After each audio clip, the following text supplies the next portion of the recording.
மாபெரும் business icon Ratan டாடாவோட ஈர்க்கக்கூடிய வாழ்க்கை பயணத்தை பத்தி தான் இன்னைக்கு நாம பார்க்க போறோம். ஒரு மாணவர், ஒரு பைலட், ஒரு கோடீஸ்வரர், இவங்களுக்குள்ள என்ன ஒற்றுமைன்னு யோசிக்கிறீங்களா? அதுதான் ரத்தன் டாடாவோட அடித்தளம். கார்னெல் பல்கலைக்கழகத்தில் அவர் படிச்ச கட்டிடக்கலை தான் அவரோட பிசினஸ் ஐடியாக்களுக்கு ஒரு மிகச்சிறந்த அஸ்திவாரமா அமைஞ்சது. ஒரு விஷயத்த திரும்ப திரும்ப முயற்சி செஞ்சு அதை கச்சிதமா ஆக்குறது தான் உண்மையான வெற்றிங்கிறத அவர் கத்துக்கிட்டார். இன்ஜினியரிங் படிக்கணும்னு அவங்க அப்பா சொன்னாலும் அதை மாத்தி தனக்கு பிடிச்ச ஆர்கிடெக்சர் பாதையை அவர் தைரியமா தேர்ந்தெடுத்தார். அங்க கிடைச்ச இந்த டிசைன் அனுபவங்கள் தான் பின்னால புது புது தயாரிப்புகளை உருவாக்கும் போது அவருக்கு ரொம்பவே கை கொடுத்துச்சு. திறமை ஒரு பக்கம் இருந்தாலும் அவர்கிட்ட இருந்த இன்னொரு மிக முக்கியமான குணம் எல்லோருக்கிட்டையும் அவர் காட்டின பணிவுதான். அவ்வளோ பெரிய பணக்கார குடும்பத்துல பிறந்திருந்தாலும் டாடா ஸ்டீல் கம்பெனியோட அடிமட்டத்திலிருந்து தான் தன்னோட வேலைய ஆரம்பிச்சார்.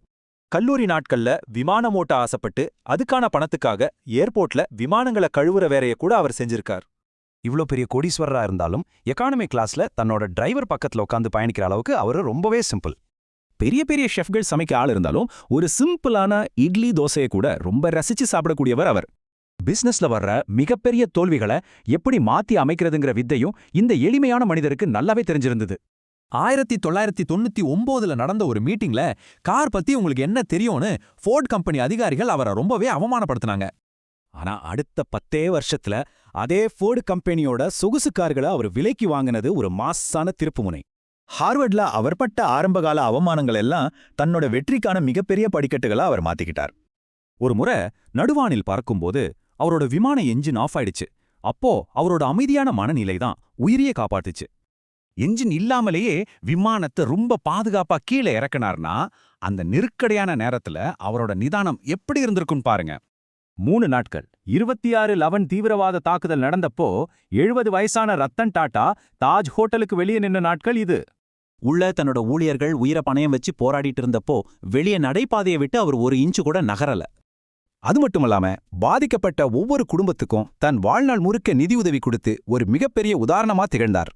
எல்லாத்தையும் விட கண்ணியம் தான் முக்கியம்னு அவங்க பாட்டி சொல்லி கொடுத்த பாடம் தான் அவரோட வாழ்க்கையே வழிநடத்துச்சு. தான் உபயோகிச்ச ஒரு பழைய காரை கூட ரொம்ப மரியாதையா நடத்துவார். கார் கதவை வேகமா சாத்துனா அவருக்கு சுத்தமா பிடிக்காது. கார்னெல் பல்கலைக்கழகத்துக்கு அவர் கொடுத்த $50 மில்லியன் நன்கொடை வருங்கால இந்திய மாணவர்களோட கல்விக்கு ஒரு மிகப்பெரிய வரப்பிரசாதம். பணம் சம்பாதிக்கிறத தாண்டி மத்தவங்க வாழ்க்கையில ஒரு நல்ல மாற்றத்தை உருவாக்குறது தான் உண்மையான வெற்றிங்கிறத அவர் முழுமையா நம்பினாரு. அடக்கம், கண்ணியம்னு தனக்கான ஒரு அடையாளத்தை அவர் உருவாக்கிட்டார். இவர்கிட்ட இருந்து கத்துக்கிட்டு நீங்க உங்களோட அடையாளத்தை எப்படி